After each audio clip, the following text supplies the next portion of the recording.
Hello and welcome everyone to Arihan Publications Crash Course for CBSE Class 10th English Language and Literature. I am Srishti Agarwal, your English educator, and in this video we are going to start with the first poem of Class 10th, that is Dust of Snow by Robert Frost. आपने poet का नाम सुना होगा. Obviously class 9th में हमने Robert Frost की one of the most popular poetry the road not taken पढ़ी थी.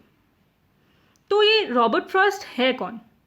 रॉबर्ट फ्रॉस्ट एक बहुत ही पॉपुलर अमेरिकन पोएट हैं जो कि रियल लाइफ सिचुएशंस में डीपर मीनिंग डालकर पोएम्स लिखने के लिए जाने जाते थे. यानी कि जो सिचुएशंस, जो इंसिडेंसेस हम अपनी रियल लाइफ में फेस करते हैं या कर सकते हैं, रॉबर्ट फ्रॉस्ट उन पर पोइट्री लिखा करते थे. डस्ट ऑफ स्नो भी एक ऐसे ही सिचुएशन पर एक छोटी सी पोम है. So let's understand what this whole poetry is about without wasting much time. Dust of snow. Now from the title of the poem हमें 3 चीज़ें पता चल रही हैं.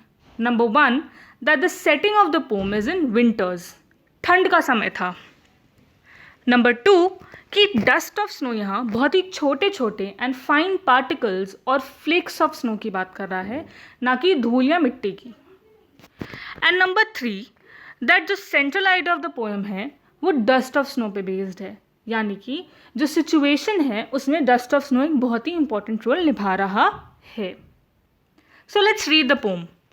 The way a crow shook down on me, the dust of snow from a hemlock tree has given my heart a change of mood and saved some part of a day I had rued.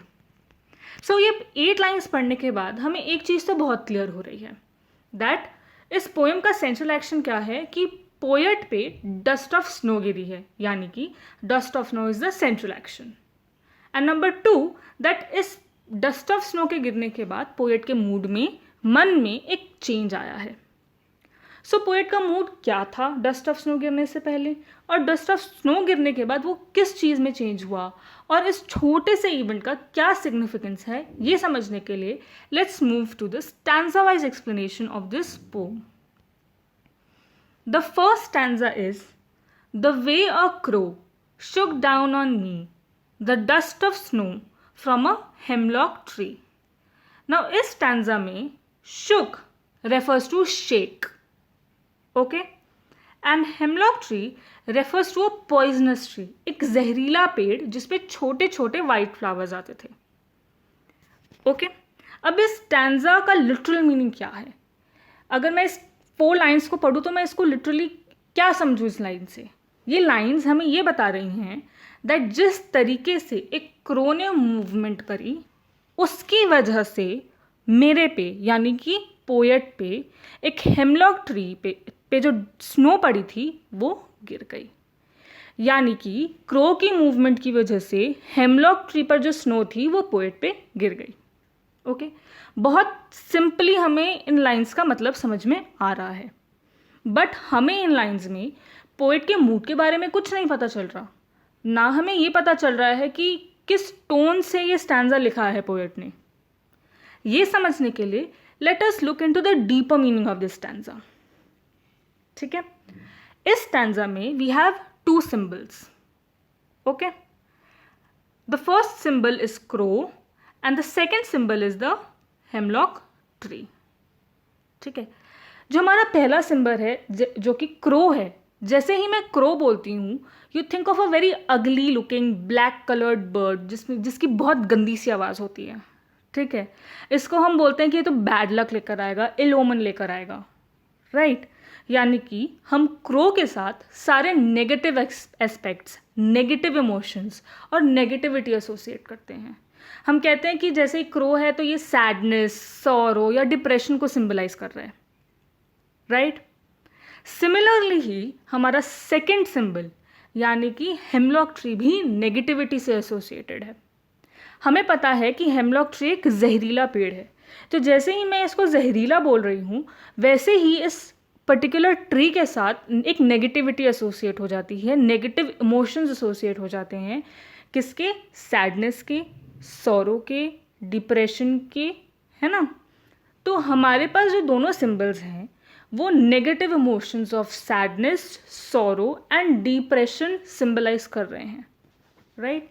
तो हम ये कह सकते हैं कि ये जो दोनों सिंबल्स हैं हमें पोएट के मूड के बारे में बता रहे हैं कि पोएट का मूड सैड था, डिप्रेस था, अच्छा नहीं था।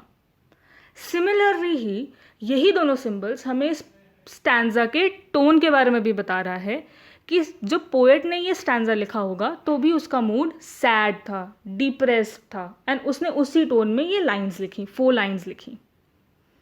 आई होप आप लोगों को इतनी सी बात समझ में आ गई होगी। नाउ हमें पता है कि इस स्टैंजा में एक एक्शन हुआ है और उसका कॉन्सिक्वेंस भी हुआ है, that is the change of mood. तो मूड किस में चेंज हुआ एंड उससे उसका रिजल्टेंट क्या था, ये जानने के लिए we will move to the next stanza. But before that, a very minor but very important detail about this stanza is that it has a rhyme scheme. ठीक है, that is AB AB. Now if I look at the poem, crow और snow rhyme कर रहे हैं तो हमने इसको नाम दे दिया A, ओके। एंड मी और ट्री राइम कर रहे हैं तो हमने इसको नाम दे दिया B. तो हमारा राइमिंग स्कीम क्या आया, AB AB. Okay, I hope आप लोग को फर्स्ट स्टैंजा क्लियर हो गया होगा। Now let's move to the second stanza. The second stanza is has given my heart a change of mood and saved some part of a day I had rued. Now in this stanza rued means to regret या पछताना, okay. सो ये lines हमें क्या बता रही है कि उस एक्शन की वजह से, जो action of falling of dust of snow हुआ है पोएट पे, उसकी वजह से पोएट के मूड में, पोएट के हार्ट में, पोएट के मन में एक चेंज आया। एंड उसके बाद पोएट को ये लगने लगा कि उसका जो दिन अभी तक खराब जा रहा था, जो वो रिग्रेट कर रहा था, जो दिन वो पछता रहा था, वो दिन बाकी का बच गया।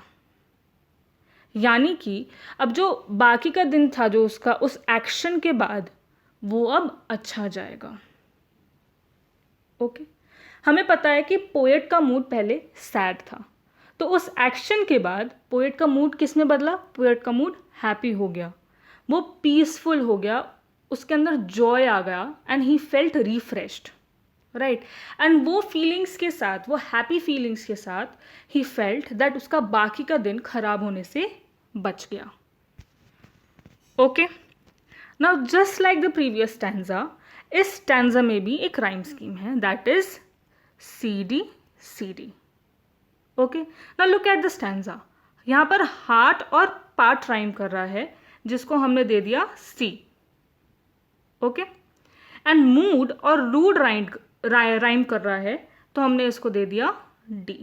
सो हमारा राइम स्कीम क्या आया, CD CD, okay. I hope आप लोग को दोनों स्टैंजाज अब क्लियर हो गया होगा। इन दोनों स्टैंजाज को समझने के बाद हम इस पोम की एक कॉम्प्रिहेंसिव जिस्ट या कॉम्प्रिहेंसिव समरी काफ़ी ईजिली बता सकते हैं। So what will be the summary of this poem? हम कहेंगे that it was a winters day and the author of the poem, यानी कि the poet, was having a really bad day. उनका दिन बहुत ख़राब जा रहा था, उनका मूड काफ़ी ख़राब था, वो सैड थे एंड काफ़ी डिप्रेस थे। उस मूड के साथ ही came near a hemlock tree. उस हेमलॉक ट्री पे एक क्रो बैठी हुई थी और वो हेमलॉक ट्री पूरी की पूरी स्नो में कवर्ड थी। तो जब हमारे पोएट उस हेमलॉक ट्री के पास पहुंचे तब उस क्रो ने एक मूवमेंट करी, वो क्रो हिला। उस मूवमेंट की वजह से कुछ पार्टिकल्स ऑफ स्नो पोएट पे गिर गई। जैसे ही पोएट पे वो डस्ट ऑफ स्नो गिरी, बिल्कुल इंस्टेंटली पोएट के मन में एक चेंज आया। पोएट खुश हो गया, he started feeling happy, he was filled with Joy, he felt refreshed and peaceful. ठीक है, with this happy feelings he felt that अब जो उनका दिन अच्छा जाएगा। यानी कि डस्ट ऑफ स्नो गिरने से पहले उनका दिन बहुत ख़राब जा रहा था, अब उस छोटे से एक्शन की वजह से उनका दिन और ख़राब होने से बच गया, वो अब अच्छा जाएगा। ओके, आई होप आप लोग को इस पोम की समरी काफ़ी क्लियरली समझ में आ गई होगी। नाउ इस पोम में कुछ लिटरेरी डिवाइसेस भी यूज़ किए गए हैं, इसके कुछ थीम्स भी हैं एंड एनसीईआरटी ने कुछ इंपॉर्टेंट क्वेश्चंस भी दिए हैं इस पोम के साथ. So we will discuss each of them one by one. तो सबसे पहले हम डिस्कस करेंगे इस पोम में यूज़ की गई पोएटिक डिवाइसेस को. तो सबसे पहली पोएटिक डिवाइस इस पोम में हम पॉइंट आउट कर सकते हैं वो है एसोनेंस. एसोनेंस क्या होता है? एक सेंटेंस में कुछ वर्ड्स ऐसे प्लेस किए गए हैं कि वो आसपास हैं, एंड दूसरा कि उन वर्ड्स में एक वोवल की साउंड रिपीट हो रही हो. हमें ये एग्जाम्पल के साथ काफ़ी क्लियरली समझ में आएगा. सो इन दिस पोएम अगर हम लाइन 2 देखेंगे, शुक डाउन ऑन मी, इसमें शुक में ओ की साउंड, डाउन में ओ की साउंड एंड ऑन में ओ की साउंड रिपीट हो रही है. राइट, यहाँ ओ की साउंड रिपीट हो रही है. तो हम कहेंगे कि इस लाइन में एसोनेंस का यूज़ किया गया है. ओके. जो नेक्स्ट पोएटिक डिवाइस इस पूरे पोम में यूज़ किया गया है वो है आयरनी. आयरनी क्या होती है? आयरनी होती है जब हम कुछ ऐसे वर्ड्स यूज़ करते हैं जो पोम में जो मीनिंग बता रहे हैं वो उनकी लिटरल मीनिंग से बिल्कुल ऑपोजिट है. यानी कि कुछ वर्ड्स जो हम ऐसे यूज़ कर रहे हैं कि उनका लिटरल मीनिंग कुछ और आ रहा है, एंड पोम में जो इनका मीनिंग आ रहा है वो उसकी लिटरल मीनिंग से एकदम ऑपोजिट आ रहा है. एग्जाम्पल के साथ समझते हैं. इस पोम में हमारे पास 2 सिंबल्स हैं, crow and hemlock tree.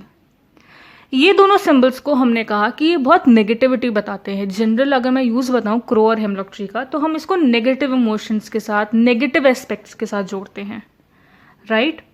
But इस पोम में पोएट ने इन दोनों को एकदम इसके नेगेटिविटी के एकदम ऑपोजिट एस्पेक्ट यानी पॉजिटिविटी से जोड़ा है. राइट.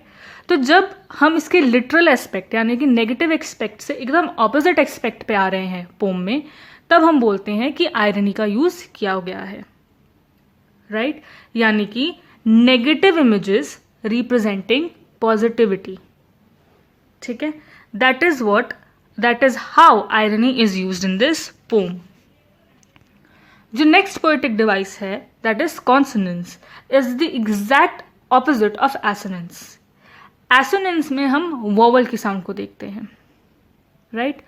Consonance में हम उसका बिल्कुल उल्टा यानी कि consonants की sound को देखते हैं. ठीक है. अगर हम इस poem की last line को देखेंगे, of a day I had rued, इसमें डे में डी की साउंड, हैड में डी की साउंड एंड रूड में डी की साउंड रिपीट हो रही है. Right. And we know that D is a consonant. So ये लाइन में अगर हम बोलेंगे कि कौन सा पोएटिक डिवाइस यूज़ किया गया है, तो हम बोलेंगे दैट इस लाइन में कॉन्सोनेंट्स का यूज़ किया गया है. The next poetic device used is alliteration.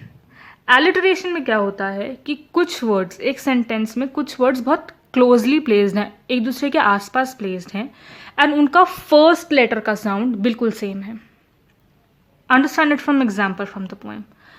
इस पोम की 5th line has given my heart, and इस पोम की 7th line and saved some part. इसमें अगर हम देखें लाइन नंबर 5th में हैज़ में एच की साउंड और हार्ट में एच की साउंड सेम है, तो हम कहेंगे कि लाइन 5 में एलिटरेशन का यूज़ किया गया है. बिल्कुल सिमिलरली लाइन नंबर 7 में सेव्ड एंड सम में एस की साउंड रिपीटेटिव है, तो हम ये कहेंगे कि लाइन 7 में भी एलिटरेशन का यूज़ किया गया है. Okay. The last and the most important poetic device जो इस पूरे के पूरे पोएट्री में है वो है इंजैबमेंट. इंजैबमेंट क्या होता है कि एक लाइन, एक सेंटेंस एक से ज़्यादा लाइन में कंटिन्यू हो रहा है. अब देखें, अगर मैं इस पोम की बात करूं तो इसमें यहाँ पर स्टॉप नहीं आ रहा, ये कंटिन्यू किए जा रहा है next next next next next next next part पे. राइट. लाइन नंबर 8 तक एक ही सेंटेंस कंटिन्यूस जा रहा है. राइट. तब यहाँ इस पोम में हम कहेंगे कि इंजैबमेंट का यूज़ किया गया है. ओके. आई होप आप लोग को पोएटिक डिवाइसेस समझ में आ गए होंगे. ठीक है. डिफ़िकल्ट नहीं है, इट्स वेरी इजी. थोड़ा सा एप्लीकेशन हम समझ लेंगे तो हमें पोएटिक डिवाइसेस काफ़ी इजीली समझ में आ जाएंगे. Right. Now let us discuss the themes of this pome. इस पोम में 3 मेजर थीम्स हैं. The first and the most important of all the themes is the importance और सिग्निफिकेंस ऑफ स्मॉल इवेंट्स.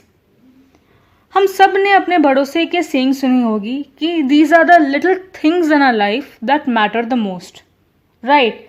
यानी कि छोटी छोटी चीज़ें हमारी लाइफ में बहुत अहमियत रखते हैं, है ना। तो रॉबर्ट फ्रॉस्ट भी यही सेइंग को प्रूव करने की कोशिश कर रहे हैं। रॉबर्ट फ्रॉस्ट कह रहे हैं कि as simple and as small an act as the shower of dust of snow इतनी पावर रखता है कि पोएट का मूड बदल दिया, पोएट का दिन खराब होने से बचा लिया। उसी तरह से हमारी लाइफ में भी ऐसी बहुत सारी छोटी छोटी इवेंट्स होती हैं जो हमारी लाइफ में एक बहुत ही सिग्निफिकेंट इम्पैक्ट ला सकती हैं, हमारी लाइफ में एक बहुत ही सिग्निफिकेंट रोल प्ले करती हैं। Okay, the second theme of this poem is related to the symbols used in this poem. हमें पता है कि इस पोम में 2 सिम्बल्स हैं, क्रो एंड हेमलॉक ट्री, जो हम नेगेटिविटी से एसोसिएट करते हैं, नेगेटिव इमोशंस से एसोसिएट करते हैं। तो ये जो दोनों सिम्बल्स हैं ना, वैसे ही हमारी लाइफ में हमने बहुत सारी चीज़ों के बारे में सुना होगा। For example a black cat, right. हम इनके पास नहीं जाना चाहते, हम कहते हैं ये तो नेगेटिव है, हमारे लिए इल लक लेकर आएगा, बैड लक लेकर आएगा, ये इनऑस्पिशियस है, अच्छा नहीं है ये, तो हम इसके पास नहीं जाना पसंद करते, हम दूरी रहना पसंद करते हैं, राइट। तो पोएट पूछ रहे हैं हमसे दैट ये जो हमने नेगेटिविटी एसोसिएट करी है इन चीज़ों से, क्रो के साथ, एक हेमलॉक ट्री के साथ, या एक कैट जैसी चीज़ों के साथ, क्या उनका कोई बेस है? Is there a logic behind it? He answers this and he says that कोई लॉजिक नहीं है। ये जो नेगेटिविटी हमने एसोसिएट करी है, इस नेगेटिव का कोई बेस नहीं है। दीज आर बेसलेस अजम्पशंस जो हमने खुद ने बनाई हैं। ये सिर्फ एक क्रो जैसी सिंपल नेचुरल चीज़ के साथ एक ओनली नेगेटिविटी एसोसिएट करना, ये एक ह्यूमन मेड कॉन्सेप्ट है and it has no logic behind it, it is wrong. उनके हिसाब से हर चीज़ के अंदर कुछ पॉजिटिविटी होती है और नेगेटिविटी होती है।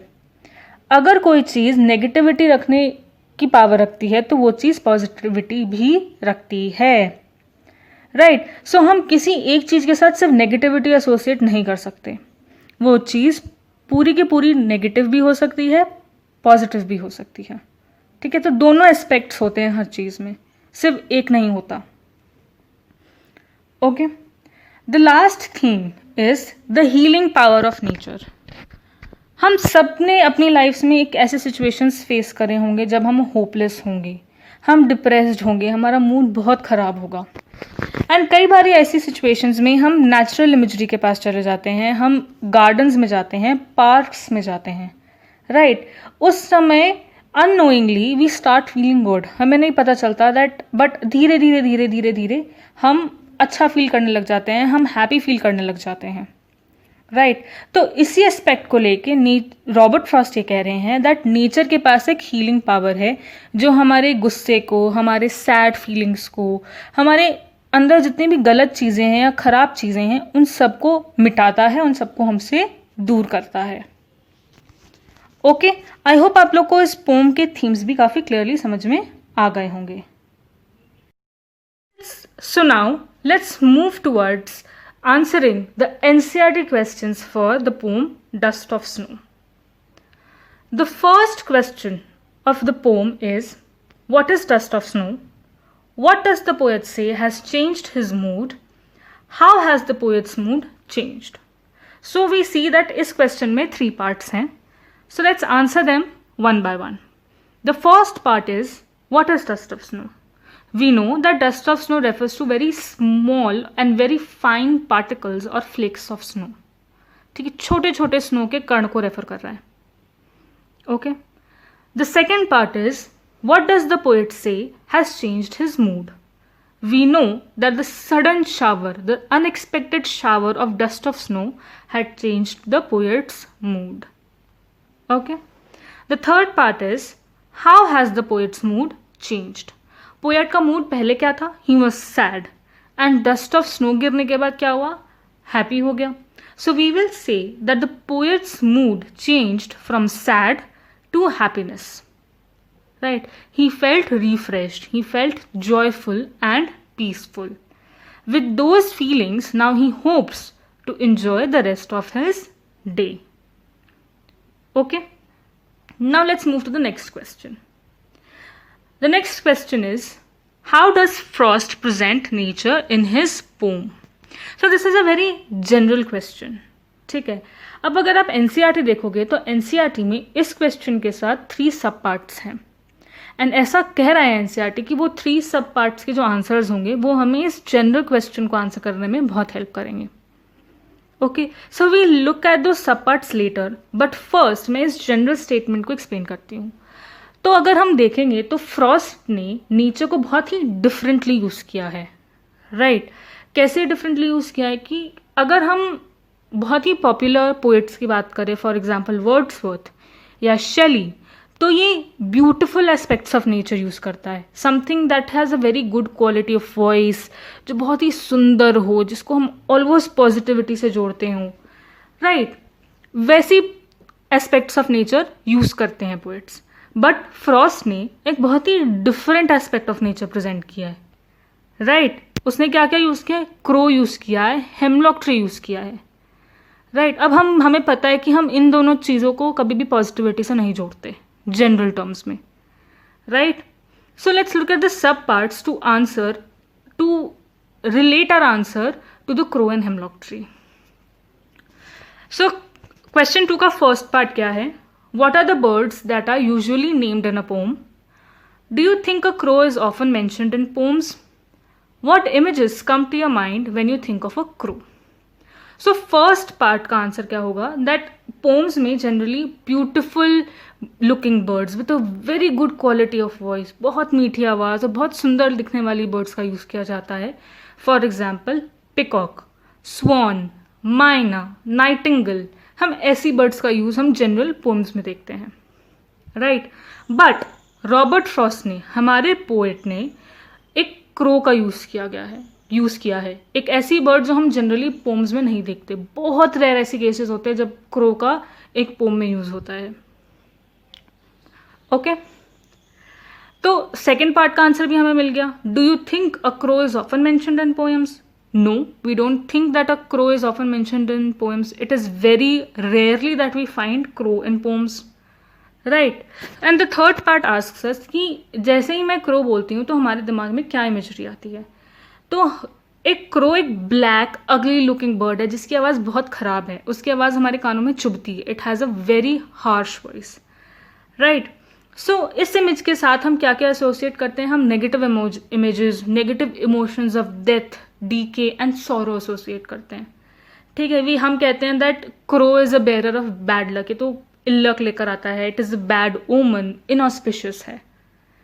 राइट, सो हमें एक मिल गया कि क्रो का यूज़ क्या है, इस वजह से भी फ्रॉस्ट डिफरेंट है. Right, let's look at the second part of question 2. It asks again, what is a hemlock tree? Why doesn't the poet write about a more beautiful tree such as maple, an oak or a pine? So hemlock tree क्या है? hemlock tree मैंने आपको बताया था कि एक जहरीला पेड़ है. It's a poisonous tree जिसपे छोटे छोटे white flowers आते हैं. ठीक है, एंड क्वेश्चन बहुत लेजिट है कि पोएट के पास और भी बहुत सारे ब्यूटीफुल ट्रीज थे. मेपल हो गया, ओक हो गया, पाइन हो गया. उन ट्रीज को नहीं यूज़ किया पोएट ने यूज़ किया हेमलॉक ट्री, एक नेगेटिव एस्पेक्ट से एसोसिएटेड ट्री. क्यों ना? मैंने आपको बताया था दैट हमारे सिंबल्स, जो पोम में जो सिंबल्स हैं, वो पोएट का मूड रिफ्लेक्ट करते हैं ना. सिर्फ इसी रीज़न की वजह से पोएट ने हेमलॉक ट्री यूज़ किया है. By the use of hemlock tree, poet wanted to represent his moods and his feelings of sadness and depression. ठीक है, इस वजह से उसने हेमलॉक ट्री यूज़ किया है. So we have 2 things by now जो डस्ट ऑफ स्नो को बाकी सारे पोम्स से डिफरेंट बना रही है. It is the use of crow and it is the use of hemlock tree.